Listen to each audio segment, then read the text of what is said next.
We have one additional witness. Commentator. Please. All right. I will introduce to you now, Mr. President. You are connected.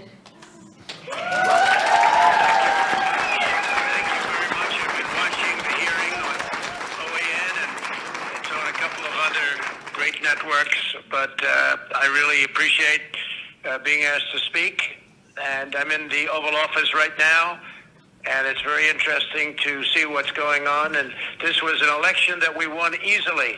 We won it by a lot. A big energy official was on this morning on a important show and said there's no way Trump didn't win Pennsylvania because the energy industry was all for him. I saw, with my eyes what happened, and he told me horror stories, absolute horror stories. So this was very sad to say it. This election was rigged, and we can't let that happen. We can't let it happen for our country. And this election has to be turned around because we won Pennsylvania by a lot, and we won all of these swing states by a lot. Anybody watching television the night of the election was saying, wow, I was called by the biggest political people, congratulations, sir, on a big win. And all of a sudden, ballots were dumped all over the place, and a lot of horrible things happened. And everybody in that room, I want to thank all of the people that signed affidavits and all of the speakers. You're fantastic people. You're great patriots. I want to thank the senators for being there, and it's so important. Day before Thanksgiving, it really represents somebody. Between the voter suppression and all of the horrible things that happened to poll watchers, we have poll watcher affidavits piled up to the ceiling. They're all over. They were treated horribly all over this, all of these swing states. I mean, virtually all of the swing states. And many other things were happening that were horrible, just horrible. But the poll watchers weren't allowed to watch. They were, in many cases, whisked out of the room, not only into pens that were 20, 30, 40, 60, 100 feet away, where you couldn't even see. They were using binoculars. People are reporting that they had to use binoculars, and that didn't work. If you were a Republican poll watcher, you were treated like a dog. And the Democrats had no problem, but they were rough. They were literally pushed out, and it was rough tactics. This is what happened here. This is not the United States of America, what happened, and I think everybody knows that. That's why you're there, and that's why you're so vehement about it. We have many cases of people walking in. A woman, an elderly woman, walks in looking forward to voting November 3rd and says, oh, good, where would I go about voting? I'm sorry, you've already voted. Your ballot is in. I said, no, I didn't vote. No, your ballot is in. You've already voted. In all cases for Biden, by the way. She said, no, I want to vote. Nope, your ballot is in. And then they give her a provisional ballot to sign, which goes nowhere. It's a disgrace that this is happening to our country. We won this election by a lot. We got 74 million votes. And if you would have said 74 million votes the day before the election, every single professional in the business would have said there's no way of beating that. We got 11 million votes more than we had 4 years before in 2016. And we got many votes more than Ronald Reagan had when he won 49 states. And nobody would have said we even had a chance of losing. And all you had to do is take a look at the numbers at 10 o'clock in the evening when everybody thought the election was virtually over. And then very weird things happened. But they're not weird to professionals, and they're not weird to Dominion and other people that operate machines, and they're not weird to the people that handle the ballots where they were flooding the market. People were getting 2 and 3 and 4 ballots in their home.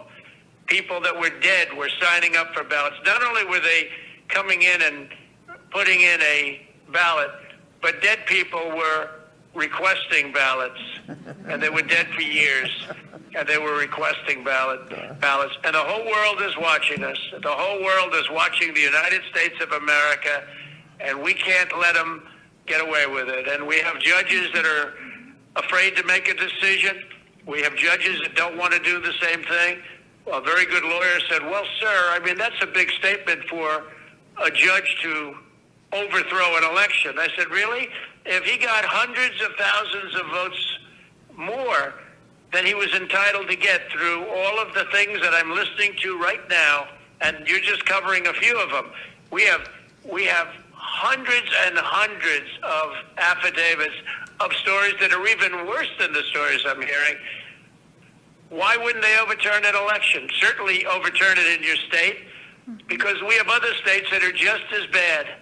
If you look at Michigan with Detroit, you look at the things that happened in Detroit, where you have a voter, but you have more votes than you have voters. You take a look at Detroit, Michigan. You have more votes than you have voters.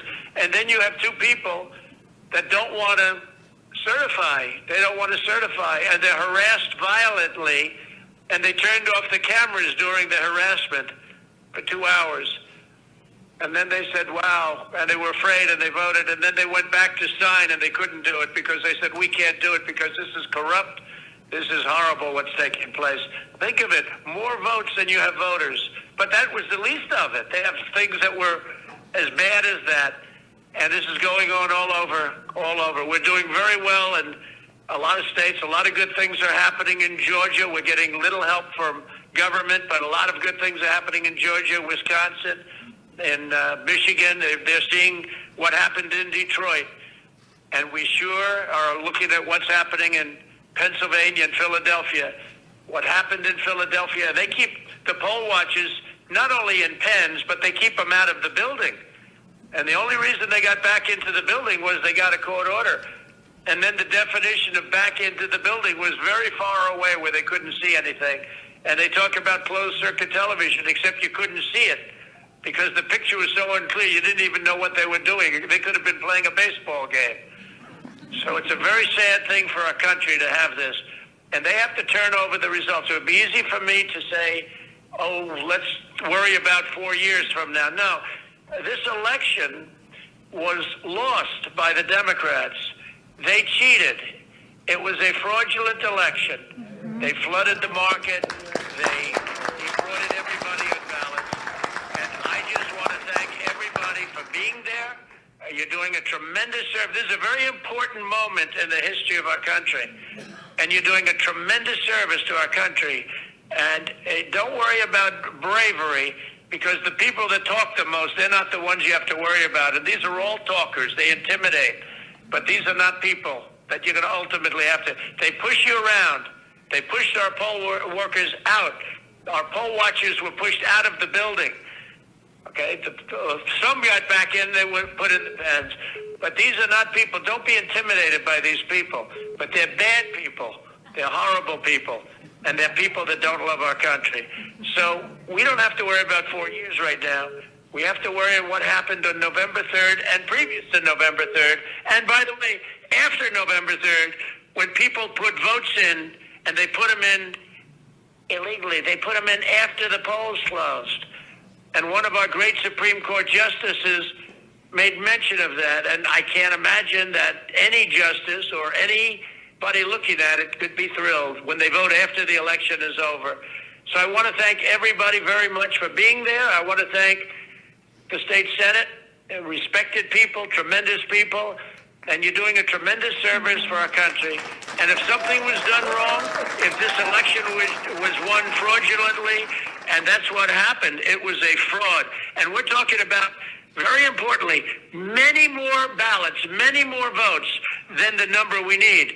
In other words, if we needed 50,000 votes, we're not talking about we found 9 dead people that voted. Of course, there were many more than that, many numbers that nobody even believes.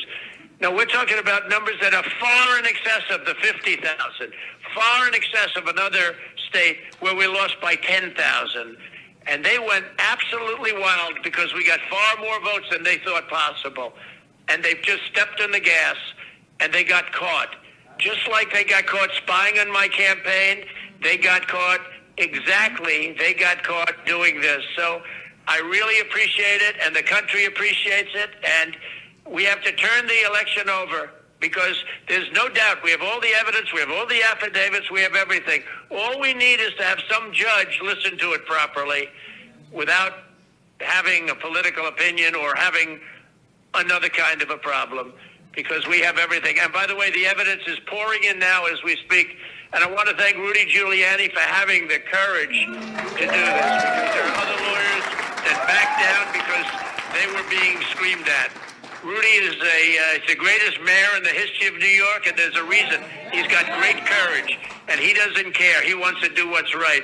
And I told him the other day, Rudy, you were the greatest mayor in the history of New York, and you see what happened to New York without Rudy.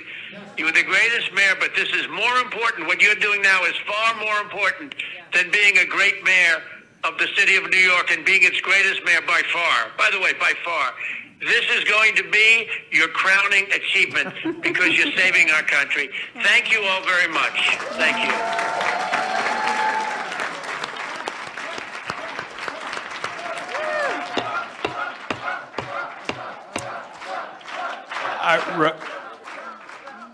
I think what you've just heard guarantees that 100 years from now, that this is the most important public hearing ever held by this Senate committee.